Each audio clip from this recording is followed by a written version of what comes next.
கர்த்தராகிய இயேசு கிறிஸ்துவினுடைய பெயரினாலே இந்த நாளிலும் இந்த செய்தியை யூடியூப்ல பார்த்து கொண்டிருக்கிற எல்லா சகோதர சகோதரிகளை நான் வாழ்த்துகிறேன், வரவேற்கிறேன். கர்த்தருடைய வார்த்தையை தியானிப்பதற்கு முன்பதாக நம் கண்களை மூடி ஜெபம் செய்வோம். நல்ல தேவனே, இந்த வேளையில உங்க நோக்கி பார்க்கிறோம்.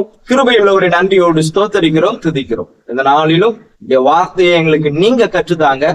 பரிசுத்த ஆவியானவர் தாமே நீங்க வழி நடத்துங்க. இந்த வார்த்தையின்படி வாழ எங்களுக்கு உதவி செய்யுங்க. இயேசு கிறிஸ்து மூலம் கேட்கிற உயிருள்ள நல்லதாக எடுத்தவர்கள் வாசிக்கலாம். நெகேமியா தீர்க்க தரிசன புத்தகம் 2ஆம் அதிகாரம் 1-3 வரை. அர்தசஷ்டா ராஜாவின் 20ஆம் வருஷம் நிசான் மாதத்திலே திராட்சரசம் ராஜாவுக்கு முன்பாக வைத்திருக்கையில் நான் அதை எடுத்து அவருக்கு கொடுத்தேன். நான் முன் ஒருபோதும் அவர் சமூகத்தில் துக்கமா இருந்ததில்லை. அப்பொழுது ராஜா என்னை பார்த்து, நீ துக்கமா இருக்கிறது என்ன? உனக்கு வியாதி இல்லையே, இது மனதின் துக்கமே ஒழிய வேறொன்றும் அல்ல என்றார். அப்பொழுது நான் மிகவும் பயந்து ராஜாவை நோக்கி, ராஜா என்றைக்கும் வாழ்க. என் பிதாக்களின் கல்லறைகள் இருக்கும் ஸ்தலமாகிய நகரம் பாழானதும் அதன் வாசல்கள் அக்கினியால் சுட்டெரிக்கப்பட்டதுமாய் கிடக்கும் போது நான் துக்கமுகத்தோடு இராதிருப்பது எப்படி என்றேன். பாருங்களேன், இந்த நெகேமியா அர்தசஷ்டாவுடைய ராஜாங்கத்துல இருக்கிறத நம்ம பார்க்க முடியும். இந்த நெகேமியா யார் என்றால், இந்த நெகேமியா கர்த்தருடைய பிள்ளை. இவன் இந்த பாபிலோன் தேசத்துல அர்தசஷ்டா ராஜாவினிடத்துல வேலை செய்கிறத நம்ம பார்க்க முடியும். அந்த சூழ்நிலையில இந்த நெகேமியா ஒரு காரியத்தை குறித்து கேள்விப்பட்டு அவன் கவலைப்படுகிறத நாம பார்க்க முடியும். வாசிங்களா, 3வது வசனம் திரும்ப வாசிங்க. ராஜாவை நோக்கி, ராஜா என்றைக்கும் வாழ்க. என் பிதாக்களின் கல்லறைகள் இருக்கும் ஸ்தலமாகிய பிதாக்களின் கல்லறை இருக்கக்கூடிய ஸ்தலமாகிய நகரம் பாழானதும் அதன் வாசல்கள் அக்கினியால் சுட்டெரிக்கப்பட்டதுமாய் கிடக்கும் போது நான் துக்க முகத்தோடு இராதிருப்பது எப்படி என்றேன். பாருங்களேன், இந்த நெகேமியா ஒரு காரியத்தை குறித்து துக்கப்படுகிறத பார்க்க முடியும். ஒரு காரியத்தை கேள்விப்பட்டு அவன் மனது துக்கத்தோடு இருக்கிறத நாம இங்க பார்க்கிறோம். நெகேமியா அதுதான் சொல்றான். இந்த நெகேமியா எதற்கு துக்கப்படுகிறான்னா, பிதாக்களுடைய கல்லறை என்னவா மாறிச்சுன்னா பாழாய் போயிருக்கிறது. அந்த கல்லறை இருக்கிற வாசல்கள் சுட்டரிக்கப்பட்டிருக்கிறது. இந்த 2 விஷயத்துக்காக இந்த நெகேமியா மிகவும் கவலைப்படுகிறத, துக்கப்படுகிறத பார்க்க முடியும். நீங்க பொதுவா பாத்தீங்கன்னா, ஒரு தேசத்தின் மேல போர் தொடுக்கிறாங்க அப்படின்னா, ஒரு தேசத்தின் மேல அணுகுண்டு போடுறாங்க, இல்ல ஏவுகணையை ஏவுறாங்க அப்படின்னும் போது அந்த தேசம் என்ன ஆகும்னா பாழாயிடும். என்னாலாம் அந்த தேசம் ஒரு போர்ல பாதிக்கப்படும் போது அந்த ஜனங்க எதை குறிச்சு அதிகமா கவலைப்படுவாங்கன்னா, இல்ல நாம அந்த நாட்டை குறிச்சு அந்த ஜனங்களை குறிச்சு எதுக்காக கவலைப்படுவோம்னா, அந்த தேசத்துல இருக்கிற அந்த நாட்டுல இருக்கிற ஜனங்கள்லாம் என்ன ஆயிட்டாங்க, அழித்து போயிட்டாங்களே, அந்த ஜனங்கள்லாம் மடித்து போறாங்களே, பிள்ளைகள், சின்ன பிள்ளைங்க, பெரியவங்க, வயதானவங்க எல்லாம் என்ன போறாங்க, அழிந்து போகிறாங்க, மரித்து போறாங்க, பாதிக்கப்பட்டு இருக்கிறாங்க அப்படின்னு நம்ம கவலைப்படுவோம். அப்படிலாம் அடுத்தது எது கவலைப்படுவோங்க, ஐயோ அந்த தேசத்துல நல்ல நல்ல குடியிருப்புகள் இருந்தது, வீடுகள் இருந்தது, இது எல்லாம் என்ன ஆயிடுச்சு, இப்போ எதிரி நாடு வந்து என்ன பண்ணிடுச்சு, ஆமா ஏவுகணையை அணைச்சு தாக்கி அழிச்சிடுச்சேன்னு கவலைப்படுவோம். பாருங்க, அதே போல ஒரு சூழ்நிலை தான் இஸ்ரவேல் தேசம் இந்த பாபிலோன் தேசத்தினால சிறைபிடிக்கப்பட்டு அந்த தேசம் அழிக்கப்பட்டு கிடக்கிறது. அப்படி அழிக்கப்பட்டு கிடக்கிற பொழுது இந்த நெகேமியா அந்த இஸ்ரவேல் தேசத்தில் இருக்கிற தன் ஜனங்கள் அழித்து போனார்கள் அப்படிலாம் யோசிக்கல. அங்க இருக்கிற வீடுகள் எல்லாம் அழிஞ்சு போச்சேன்னு யோசிக்கலாம். பாத்தீங்கன்னா எதற்காக கவலைப்படுறாங்க, வித்தியாசமா இருக்குது.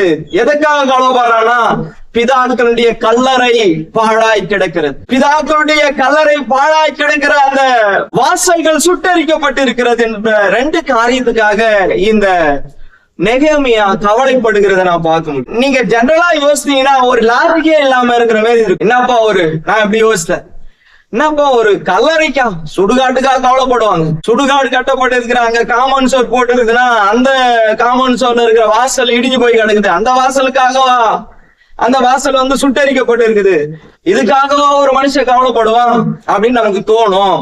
ஆனா இதுல ஆண்டவர் மிகப்பெரிய ஒரு ரகசியத்தை வைத்திருக்கிறார். அந்த ரகசியம் என்ன அப்படின்றதான் நம்ம இன்னைக்கு தியானிக்க போகிறோம். முதலாவது, அவன் கவலைப்பட்டது எதுக்குங்க கவலைப்பட்டான்? பிதாக்களுடைய கல்லறை என்னவா பண்ணப்பட்டிருக்குது? பாழாய் கிடக்கிறது. இரண்டாவது, இந்த நிகழ்மையை கவலைப்பட்டது அந்த கல்லறை இருக்கிற அந்த தேசம், அதனுடைய வாசல் எப்படிப்பட்டு இருக்குதுங்க? சுட்டரிக்கப்பட்டிருக்கு. அப்ப இந்த நெகேமியா கல்லறைக்காகவும் சுட்டரிக்கப்பட்ட வாசலுக்காகவும் என்ன பண்றானா? கவலைப்பட. அப்போ நாம இந்த கல்லறை என்பது என்ன, அது எதை குறிக்கும் என்பதை நாம பார்ப்போம். வாசிங்கள ஆதியாகமத்தின் புத்தகம் 23ஆம் அதிகாரம் 16, 17, 19. அப்பொழுது ஆபிரகாம் எப்ரோனின் சொல்லை கேட்டு ஏத்தின் புத்திரருக்கு முன்பாக எப்ரோனின் சொன்னபடியே வர்த்தகரிடத்தில் செல்லும்படியான 400 சேக்கல் நிறைவெள்ளியை அவனுக்கு நிறுத்தி கொடுத்தான்.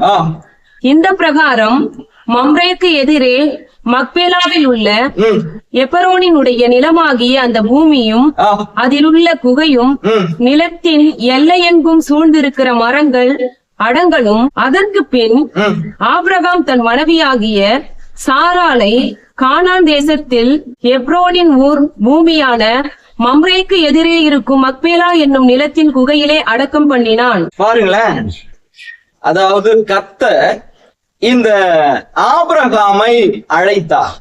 எதற்காகனா, ஆண்டவர் சொன்னாரு, ஆபிரகாமே நான் என்ன பண்ணுவேன்னா உனக்கும் உன் சந்ததிக்கும் ஒரு தேசத்தை நான் என்ன பண்ணுவேன்? தருவேன்னு சொன்னேன். வாக்கு பண்ணினார் கர்த்தர் இந்த ஆபிரகாமுக்கு. இந்த ஆபிரகாமுக்கு வாக்கு பண்ணினார். அந்த வாக்கு பண்ண தேசத்தை இப்போ அந்த தேசத்திலிருந்து இன்னும் ஒரு இடத்தை கூட சுதந்திரிக்கல இந்த ஆபிரகாம். அப்போ முறையா இந்த ஆபிரகாம் வாக்கு தத்தம் பண்ணப்பட்ட, கர்த்தரால் வாக்கு தத்தம் பண்ணப்பட்ட இந்த கானான் தேசத்துல அவன் பெற்றுக்கொண்ட வாங்கிய ஒரு இடம் எதுனா இந்த கல்லறை. இங்க ஆபிரகாமுடைய மனைவி சாராள் இறந்து போறா. இப்ப அவளை அடக்கம் பண்ணுவதற்கு இடம் இல்ல. அப்ப இந்த ஆபிரகாம் கர்த்தர் வாக்குத்தத்தம் பண்ணின இந்த தேசத்துல, கானான் தேசத்துல, இன்னும் சொல்ல போனா இஸ்ரேல் தேசத்துல ஒரு இடத்தை சுதந்திரித்துக் கொள்கிறான், வாங்குறான். அது எந்த இடம்னா அதுதான் கல்லறை பூமி. கல்லறை தான் வாங்குறான். பாருங்களேன், ஆண்டவர் அவனுக்கு நிறைய இடங்கள் கொடுத்திருக்கலாம், மற்ற கொடுத்திருக்கலாம். ஆனா ஏன் ஆண்டவர் இந்த ஆபிரகாமுக்கு வாக்குத்தத்தம் பண்ணப்பட்ட காரியத்துல, தேசத்துல முதலாவது கல்லறை வாங்கும்படியாய் ஏன் ஆண்டவர் அவனுக்கு அதை கொடுத்தார்னா, இந்த கல்லறை வாங்குவது என்பது, இந்த கல்லறை என்பது எதை குறிக்கும் என்றால், நம்முடைய ஆண்டவராகிய இயேசு கிறிஸ்து இந்த பூமியில அவர் மரித்து கல்லறையில அடக்கம் பண்ணப்படுவார் என்பதை இந்த சம்பவம் குறிக்கிறது. இந்த கல்லறை என்பது எதை குறிக்குது? ஆண்டவராகிய கர்த்தராகிய இயேசு கிறிஸ்து ஒரு நாள் இந்த பூமியில மனிதனாய் அவர் மரித்து என்ன பண்ணப்படுவார்? கல்லறையில அடக்கம் பண்ணப்படுவார். ஏன் அடக்கம் பண்ணப்படணும் அப்படின்னா, பாருங்களேன், இந்த மனுக்குலம் எதுல தள்ளப்பட்டு இருக்கிறதுங்க? பாவத்துல, அதாவது மரணத்துல. ஏதேன் தோட்டத்தில் இருந்து இப்ப கல்லறை தோட்டத்துக்கு மனுக்குலம் தள்ளப்பட்டாயிடுச்சு சாத்தானால. இந்த ஆதாமும் ஏவாளும் கர்த்தருடைய வார்த்தையை மீறினதுனால, கர்த்தருடைய வார்த்தைக்கு கீழ்ப்படியாததுனால என்ன நடந்ததுன்னா, ஏதேன் தோட்ட வாழ்க்கையில் இருந்தது இவர்களை எங்க தள்ளிட்டாங்க? சாத்தான். ஆமென், அல்லேலூயா. மரணம் என்கிற இந்த கல்லறைக்கு நேராய் தள்ளிட்டான். இப்ப மனுக்குலம் முழுசும், இந்த உலகத்துல இருக்கிற எல்லா மனிதர்களும் இப்ப எதுல தள்ளப்பட்டு இருக்கிறாங்கன்னா கல்லறையில, மரணத்துல. இப்ப இந்த மரணத்திலிருந்து எல்லா மனிதர்களையும் மீட்கணும்னா, இப்ப கர்த்தராகிய இயேசு கிறிஸ்து இந்த பூமியில அவர் மரித்து அவர் மரணத்துக்குள்ளார போகணும். கர்த்தராகிய இயேசு கிறிஸ்து மரித்து அவர் என்ன பண்ணப்படணுங்க? ஆமென், இந்த கல்லறையில அடக்கம் பண்ணப்படணும். அதனாலதான் வாக்குத்தத்தம் பண்ணப்பட்ட தேசத்துல முதலாவது ஆண்டவர் எதை வாங்க அனுமதித்தார்னா, எதை கொடுத்தார்னா இந்த ஆபிரகாமுக்கு, மனுக்குலத்திற்கு கல்லறை பூமி. இது அதான் புரியும். பாருங்களேன், அடுத்தது இப்போ அந்த கல்லறைன்றது இயேசு கிறிஸ்துடைய மரணத்தை குறிக்க நம்ம பார்த்துட்டோம். அடுத்தது வாசல் என்ன பண்ணப்பட்டுச்சாங்க? திரும்ப அந்த வசனத்தை வாசிங்க, 3வது வசனத்தை. ராஜாவை நோக்கி, ஆ. ராஜா என்றைக்கும் வாழ்க. வாழ்க.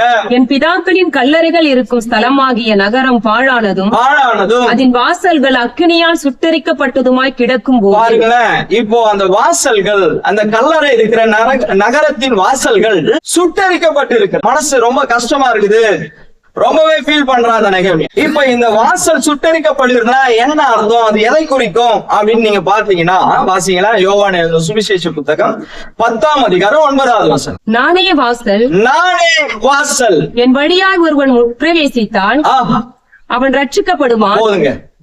அப்போ வாசல் யாரா? இந்த வாசல் யார்? நம்முடைய கர்த்தராகிய இயேசு கிறிஸ்து, அவர்தான் வாசல். அப்ப இந்த வாசல் என்ன யார் சுட்டரிக்கப்பட்டது?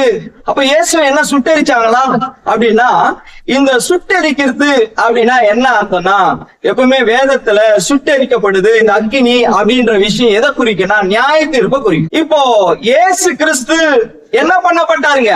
நம்முடைய வாசலாகிய கர்த்தராகிய இயேசு கிறிஸ்து நியாயம் தீர்க்கப்பட்டார். அவர் மேல் நியாய தீர்ப்பு வந்ததுங்க. வாசிங்களேன், ஏசாயா தீர்க்கதரிசன புத்தகம் 53ஆம் அதிகாரம் 4-5. மெய்யாகவே அவர் நம்முடைய பாடுகளை ஏற்றுக்கொண்டு, மெய்யாகவே அவர் நம்முடைய பாடுகளை ஏற்றுக்கொண்டு நம்முடைய துக்கங்களை சுமந்தார். நாமும் அவர் தேவனால் அடிபட்டு பாதிக்கப்பட்டு சிறுமைப்பட்டவர் என்று எண்ணினோம். நம்முடைய மீறுதலின் நிமித்தம் அவர் காயப்பட்டு, நம்முடைய அக்கிரமங்களின் நிமித்தம் அவர் நொறுக்கப்பட்டார். நமக்கு சமாதானத்தை உண்டு பண்ணும் ஆக்கினை அவர் மேல் வந்தது. ஆக்கினை, தண்டனை, நியாய தீர்ப்பு கர்த்தராகிய இயேசு கிறிஸ்து, நம்முடைய கர்த்தராகிய இயேசு கிறிஸ்துவின் மேல வந்ததுங்க. அப்போ இந்த நெகேமியா புத்தகத்துல பார்க்கிறோம், வாசல் சுட்டரிக்கப்பட்டிருந்தது. அதை பார்த்து நெகேமியா கவலைப்படுறான். அப்படின்னா என்ன அர்த்தங்க? நம்முடைய கர்த்தராகிய இயேசு கிறிஸ்து நம்முடைய நியாய தீர்ப்புகளை ஏற்று, நம்முடைய கர்த்தராகிய இயேசு கிறிஸ்து நியாயம் தீர்க்கப்பட்டார். இந்த வாசல் சுட்டரிக்கப்பட்டது இதுதாங்க. அப்போ நம்ம முதல்ல பார்த்தோம், இந்த நெகேமியா முதல்ல எதை பார்த்து கவலைப்பட்டா? முதலாவது, பிதாக்களுடைய கல்லறை பாழாய் கிடக்கிறது. ஏன் கல்லறை பார்த்து பாழாய் கிடக்குதுன்னு கவலைப்படுறான்? இந்த கல்லறை எது குறிக்கும்? கர்த்தராகிய இயேசு கிறிஸ்து இந்த பூமியில அவர் மனிதனாய் வந்து மரித்து கல்லறையில என்ன பண்ணப்படுவாரு? அடக்கம் பண்ணப்படுவார் என்று நம்ம பார்த்தோம். இதனாலதான் வாக்குத்தத்தம் பண்ணப்பட்ட இந்த ஆபிரகாமுக்கு, தெரிந்து கொள்ளப்பட்ட இந்த ஆபிரகாமுக்கு ஒரு சந்ததியை தனக்காக தெரிந்து கொண்டார். அந்த சந்ததியை உருவாக்கக்கூடிய இந்த ஆபிரகாமுக்கு ஆண்டவர் கொடுத்த பூமி எதுனா, முதலாவது இந்த கல்லறை பூமி. ஏன் அப்படின்னா, மனுக்குலம் எங்க போயிடுச்சுங்க? கல்லறையில தள்ளப்பட்டது, மரணத்துல தள்ளப்பட்டது. அதனால இப்ப ஆண்டவர் என்ன பண்ண போறாருங்க? கர்த்தர் என்ன பண்ண போறாருங்க? மரணத்துல தள்ளப்படுற, கல்லறையில அடக்கம் பண்ணப்பட்டார். அது மாத்திரம் இல்ல, அவர் எப்படி அடக்கம் பண்ணப்பட்டார், எப்படி மரணத்துக்குள்ளார போனோம்னா, அவர் நியாயம் தீர்க்கப்பட்டார். என்னுடைய தண்டனைகளை அவர் ஏற்றுக்கொண்டார். இந்த மனுக்குலத்தின் தண்டனையை அவர் ஏற்றுக்கொண்டார். இதுதாங்க அது குறிக்கும். அடுத்தது பாருங்களேன், இந்த நெகேமியா இந்த கல்லறை என்ன கிடைச்சாங்க? பாழா கிடந்தது. இந்த நகரம் பாழா கிடந்தது, வாசல்கள் சுட்டரிக்கப்பட்டது. இப்போ நம்முடைய ஆண்டவராகிய இயேசு கிறிஸ்து இந்த நெகேமியா காலத்துல எதிரிகள்லாம் நினைச்சாங்க, இதுக்கப்புறம் இந்த நகரம் என்ன பண்ணப்படாது, கட்டப்படாது. இந்த சுட்டரிக்கப்பட்டு இருக்கிற வாசல்கள் மறுபடியும் கட்டப்படாது, இது இப்படியே என்ன பண்ணும், கிடக்கும் அப்படின்னு சத்துருக்கள் நினைச்சாங்க, சாத்தான் நினைச்சான். அநேக நேரத்துல பாருங்களேன், இந்த வார்த்தையை கேட்டுக்கொண்டிருக்கிற சகோதர சகோதரிகளே, ஒருவேளை உங்க வாழ்க்கை இடிந்து போன ஒரு சூழ்நிலையில இருங்க. உங்க பிள்ளைகளுடைய வாழ்க்கை, உங்க தொழில், உங்க குடும்பம் இடிக்கப்பட்ட பாழாய் கிடக்கிற ஒரு காரியத்துல, ஒரு சூழ்நிலையில இருக்கலாம், சுட்டரிக்கப்பட்ட ஒரு சூழ்நிலையில இருக்கலாம். மற்றவங்க எதிரிலாம் நினைச்சிருக்கலாம் ஒருவேளை, இதுக்கப்புறம் இந்த குடும்பம் என்ன பண்ணப்படாது, கட்டப்படாது. இதுக்கப்புறம் இந்த மனுஷன் கட்டப்பட மாட்டான், இதுக்கப்புறம் அவங்க நல்லா இருக்க மாட்டாங்க, வர மாட்டாங்க, அவ்வளவுதான் இவங்க வாழ்க்கை முடிஞ்சது, இவங்க குடும்பம் முடிஞ்சது அப்படின்னு நினைச்சிருக்கலாம். பாருங்களா, ஆனா என்ன நடந்தது அப்படின்னா, சீஷர்கள் பாருங்க, ஆண்டவராகிய இயேசு கிறிஸ்துனுடைய வாழ்க்கையில பாக்குறோம், அவர் மரித்து கல்லறையில் என்ன பண்ணப்பட்டாச்சுங்க, அடக்கம் பண்ணப்பட்டாயிடுச்சு. இப்ப சாத்தான் நினைச்சான் என்ன தெரியுங்களா, அவ்வளவுதான் இயேசு கிறிஸ்துடைய வாழ்க்கை என்ன பண்ணிடுச்சுங்க, க்ளோஸ் ஆயிடுச்சு, முடிஞ்சிடுச்சு. இதுக்கப்புறம் யாரும் என்ன பண்ண முடியாது, யாருக்கும் ரட்சிப்பு கொடுக்க முடியாது, மனுக்குலத்தை இவர் மீட்டெடுக்க முடியாது. என்ன பண்ணிட்டேன் நானு, மரணத்துக்குள்ளார நான் விழுகி, மரணத்தை வச்சு இவரை காலி பண்ணிட்டேன். கல்லறையில என்ன பண்ணிட்டேன் நானு, இவரை வச்சு அடைச்சு போட்டுட்டேன். சாதா அடைச்சு போடலங்க, அடைச்சு சீல் வச்சாச்சு. அவ்வளவுதான் இவர் வாழ்க்கை, அவ்வளவுதான். இவர் என்ன பண்ண முடியாது, இதுக்கப்புறம் மனுக்குலத்தை மீட்க முடியாது, இவர் தானே இதுக்கப்புறம் தேவன் சொல்ல முடியாது, சாப்டர் க்ளோஸ் ஆயிடுச்சு அவ்வளவுதான் அப்படின்னு நினைச்சிருந்தாங்க. பாருங்களா, அந்த நெகேமியா சம்பவத்திலே எதிரிகளும் அப்படிதான் நினைச்சாங்க. ஆனா நடந்தது என்ன தெரியுங்களா? பாருங்களேன், இப்ப இந்த சூழ்நிலையில தான் நெகேமியாவுடைய முகமும் துக்க முகமா இருக்கலாம். வாசிங்க நெகேமியா 2ஆம் அதிகாரம் 2-3. அப்பொழுது ராஜா என்னை பார்த்து, நீ துக்கமுகமா இருக்கிற. பாருங்களேன், இந்த சம்பவத்தை கேட்டு இந்த வாசல் சுட்டெரிக்கப்பட்டதும், இந்த கல்லறைகள், பிதாக்களுடைய கல்லறை பாழாய் கிடக்கிற செய்தியை கேட்டு நெகேமியாவுடைய முகம் எப்படி இருக்குதுங்க, மனசு எப்படி இருக்குதுங்க, துக்க முகமா இருக்கிறோம். அதே சம்பவம் நம்ம புதிய ஏற்பாட்டுல பார்க்க முடியுங்க. இயேசு கிறிஸ்து அவர் மரித்து அடக்கம் பண்ணப்பட்டார். இப்ப சீஷர்கள் எல்லாம் எப்படி இருக்கிறாங்க தெரியுங்களா? வாசிங்களா, லூக்கா சுவிசேஷ புத்தகம் 24ஆம் அதிகாரம் 17 வாசிங்களா. அப்பொழுது அவர் அவர்களை நோக்கி, நீங்கள் துக்க முகம் உள்ளவர்களாய் வழி நடந்து ஒருவருக்கொருவர் சொல்லிக் கொள்ளுகிற காரியங்கள் என்னவென்று பாருங்களேன். இப்போ இந்த எம்மாவூர் சீஷர்களோடு ஆண்டவர் இடைப்படுகிறார், பேசுகிறார். இந்த சீஷர்கள் எப்படி இருந்தாங்க? துக்க முகமா இருந்தாங்க. ஏன்? இயேசு கிறிஸ்துவ என்ன பண்ணிட்டாங்க? ஆமா, அவரை கல்லறையில வச்சுட்டாங்க, அவர் இறந்துட்டாரு. அவரை நாங்க நம்பி இருந்தோம், அவரை எங்களை ரட்சிப்பார் நம்பி இருந்தோம். ஆனா இப்ப என்ன ஆயிடுச்சுங்க? எல்லாம் மாறி போச்சு, எல்லாம் தலைகீழாயிடுச்சு, சாத்தான் மேற்கொண்டுட்டான் அப்படின்ற காரியத்தை அங்க சொல்றதை நான் பார்க்க முடியும். ஆனா அவர்களில் ஒருவனாகிய கிளியோப்பா என்பவன் பிரதியுத்தரமாக, இந்நாட்களில் எருசலேமிலே நடந்தவைகளை அறியாதபடிக்கு நீர் அந்நியரா இருக்கிறீரோ என்றான். அவர் எவைகள் என்றார். அதற்கு அவர்கள், நசரியனாகிய இயேசுவை குறித்தவைகளே அவர் தேவனுக்கு முன்பாகவும் ஜனங்கள் எல்லாருக்கும் முன்பாகவும் செய்கையிலும் வாக்கிலும் வல்லமையுள்ள தீர்க்கதரிசியாய் இருந்தார். நம்முடைய பிரதான ஆசாரியரும் அதிகாரிகளும் அவரை மரண ஆக்கினைக்கு உட்படுத்தி சிலுவையில் அறைந்தார்கள். அவரை இஸ்ரவேலை மீட்டு ரட்சிப்பவர் என்று நாங்கள் நம்பி இருந்தோம். இவைகள் சம்பவித்து இன்று 3 நாள் ஆயிற்று. சீஷர்கள் இப்ப பாருங்களேன், துக்க முகமா இருக்கிறாங்க, அவ்வளவுதான் முடிஞ்சிச்சுன்னு அப்படின்னு நினைச்சுன்னு இருக்கிறாங்க. ஆனா என்ன நடந்ததுங்க? 3 நாள் ஆயிடுச்சு. 3ஆம் நாளில என்ன நடந்தது பாருங்களேன். இந்த சம்பவத்துல, நெகேமியாவின் சம்பவத்துல என்ன நடந்தது? இடிக்கப்பட்ட அலங்கம் அப்படியே கிடந்துச்சா, இல்ல பாழாய் கிடந்ததா? வாசல்கள் சுட்டரிக்கப்பட்டது அப்படியே இருந்ததா அப்படின்னா வாசிங்களா, நெகேமியா தீர்க்க தரிசன புத்தகம் 12ஆம் அதிகாரம் 26, 27. யோசிதாக்கின் குமாரனாகிய யோசுவாவின் குமாரன் யோயாகீமின் நாட்களிலே அதிபதியாகிய நெகேமியாவும்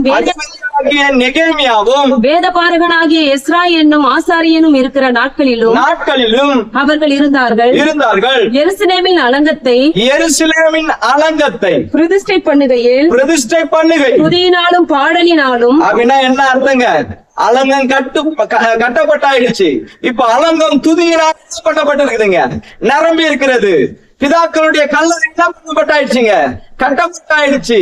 அது பாழாய் கிடக்கல, அந்த சீரமைஞ்சிடுச்சு. இப்போ ஏன்னா அலங்கம் என்ன பண்ணி ஆயிடுச்சுங்க?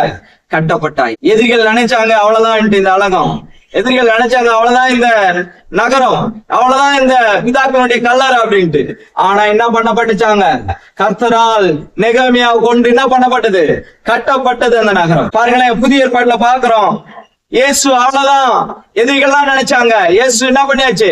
முடிச்சுட்டார் ஒரு சாப்டர். இதுக்கப்புறம் அவர் வரமாட்டாரு, அவர் எழுந்திருக்க முடியாது. மரணத்துல என்ன பண்ணியாச்சு? அவர் மரித்துட்டாரு அப்படின்னு நினைச்சாங்க சாத்தான், சத்துருக்கள்.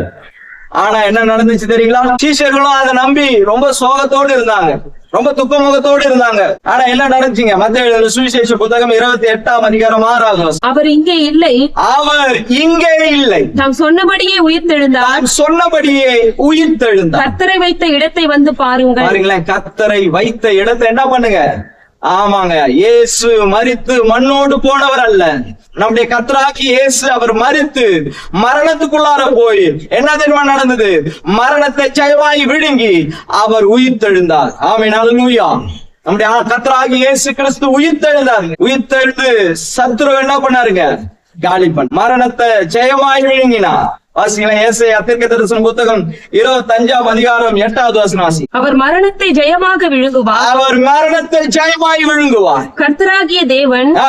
எல்லா முகங்களிலும் இருந்து ஆ. கண்ணீரை துடைத்து ஆ. தமது ஜனத்தின் நிந்தையை பூமியில் இராதபடிக்கு ஆ. முற்றிலும் நீக்கி விடுவார். இதுதாங்க நடந்தது. அவர் மரணத்தை ஜெயமாய் விழுங்கினார், ஜெயம் எடுத்தார் மரணத்தின் மேல. இப்போ இந்த மனு குலத்தை, உலகத்தில் இருக்கிற எல்லா ஜனங்களையும் சாத்தான் மரணத்தினால கட்டி வைத்திருந்தான், மரணத்துல விழுங்கி வைத்திருந்தான், பாவத்தினால மூடி வைத்திருந்தான், நித்திய ஜீவன் இல்லாம செய்திருந்தான். ஆனால் கர்த்தராகிய இயேசு இந்த பூமிக்கு வந்து அவர் மரித்து அவர் 3ஆம் நாள் உயிரோடு எழுந்து மரணத்தை ஜெயமாய் விழுங்கினார். சரி, இப்ப ஏன்பா இந்த நெகேமியா கவலைப்பட்டான்? எதை பாத்துங்க, இந்த பிதாக்களுடைய கல்லறையும் சுட்டெரிக்கப்பட்ட வாசலும். இப்ப பிதாக்களுடைய கல்லறைனா என்ன அர்த்தங்க?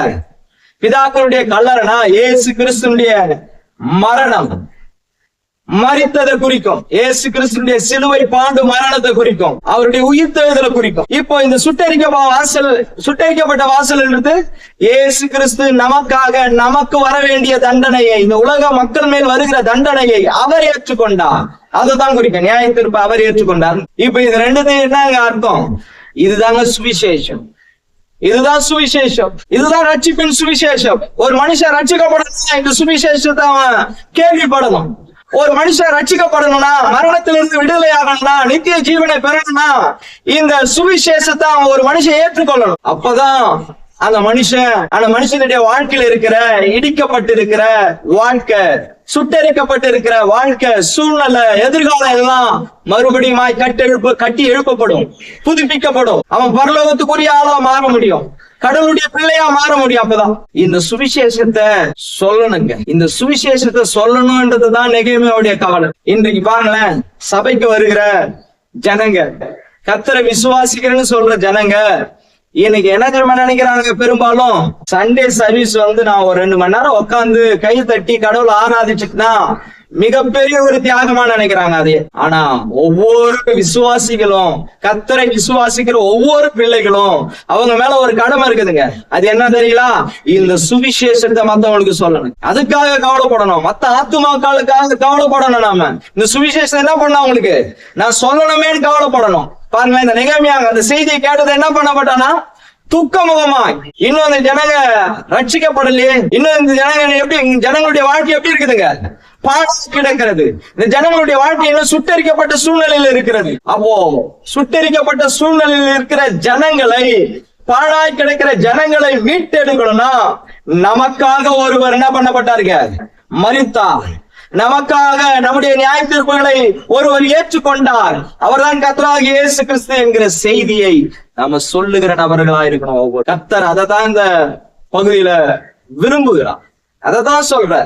அதனாலதான் நெகேமியா சுட்டரிக்கப்பட்ட அந்த கல்லறையையும், அதாவது பாழாய் கிடைக்கிற கல்லறையும் சுட்டரிக்கப்பட்ட வாசலை பார்த்து அவன் துக்கமுகமா இருக்கான். அதனாலதான் ஆபிரகாமுக்கு ஆண்டவர் வாக்குத்தத்தம் பண்ணப்பட்ட அந்த தம்முடைய பிள்ளைக்கு அவர் கல்லறை தேசத்தை தந்தார். எல்லாம் இயேசு கிறிஸ்துனுடைய சிலுவை பாடு, மரணம், உயிர்த்தெழுதல் அவருடைய பலியை குறிக்கக்கூடியது.